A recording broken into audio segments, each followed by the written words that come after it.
Hi, this is Dodger and you're watching my show. There's a bear here. Hi, bear.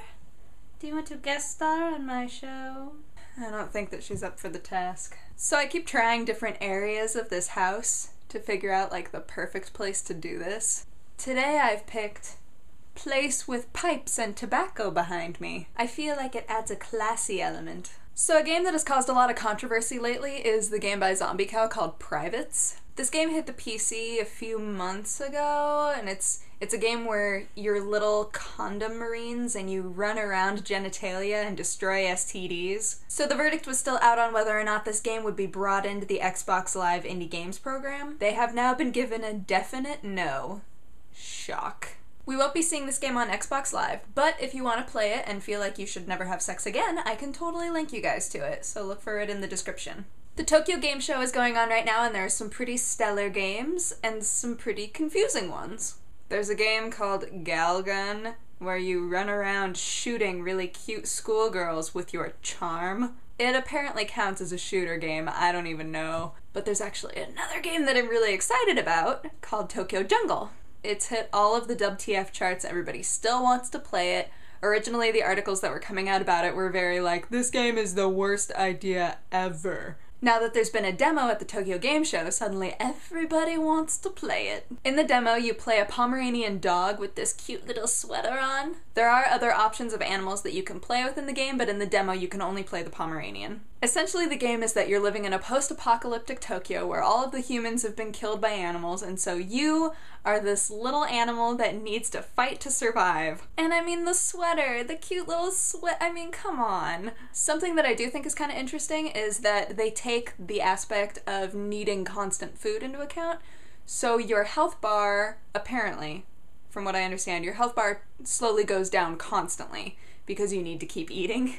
Essentially, you need to keep finding animals to attack and eat. The game sounds totally macabre and fantastic, and I can't wait until I can play it. The PlayStation Move came out 2 days ago, and everybody is already complaining about the games that have come out for it. Sports Champion and High Velocity Bowling and whatever that tumbling game is.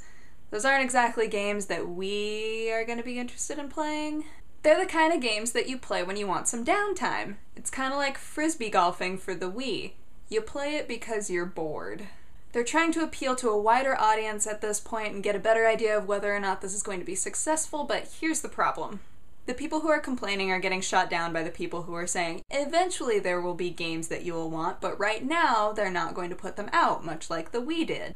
The problem is that we, as really serious gamers, are going to want to play the games that are going to really put a strain on the system. If they want to see how well this system will handle these things and get the word out about how great of a system it is, they should put out just one game that we would really want to play. If it's good, everybody's gonna know about it. About 90% of us are attached by the umbilical cord to our computers. I mean, if we really like a game, especially for something with move capability, we're gonna tell one another, and it's gonna get really big. While I understand the need to appeal to the people who are more casual gamers, they also need to appeal to those of us who are going to sit around and play their game constantly. So as of this launch, they need to put out a couple more serious games right up front so that the more intense gamers can start playing it because they're the ones who are going to stick around and really get attached to it. You're all gonna mock me, but Pokemon Black and White is looking cooler and cooler to me. So first off, it's set in a different place with different gym leaders that don't know how to mix and match Pokemon for whatever reason, blah blah blah blah blah. And you have a fancy lady professor who's going to send you off on your journey, blah blah blah blah blah. Here are a couple things that really tip the scale for me. It understands seasons, isn't that cool? And they've made it so that certain seasons affect different Pokemon differently, and in certain seasons you can only do specific things. But don't worry, I don't think that it affects the actual storyline. Like, you don't get to a point in the game where it goes, sorry, to continue you have to wait until winter. Beyond the more aesthetic elements like that, they've also completely overhauled the battle system. So before, you could have double battles, but the positioning didn't really matter, like, it didn't have any bearing on how the battle actually went. And also you couldn't have like really cool little team attacks that really did a lot of damage, which was disappointing to me. In this one, you can do triple battles, and depending on where you position your little Pokemon, they can only hit specific members of the other team. Whoa! Also, there's a new line of team attacks called Oath moves that do really high intensity attacks that do damage to everybody on the other team. Oh, and the Pokemon in the battle are all fully animated. Okay, that's it. I'm not talking about it anymore. So the Pointless Game Rec today is a game from Hungame. I actually have no idea what it's called because I don't read Japanese. I typically just click on things and then play them and kind of figure it out as I go, so sometimes I don't know what they're called. But from what I can tell, you're a girl with a boyfriend and both of you have little cake heads and your boyfriend has been stolen by a cat box monster and you have to do like Dr. Mario style puzzles as like a superhero to deal damage to the box monster. It's pretty solid. It's pretty hilarious. So I'll link you guys to that. I've played it way too much. And I just found this sweet camera. What's going on, guys? This is H the Husky and you are watching my show. Alright, so I just got in some of my fan mail here.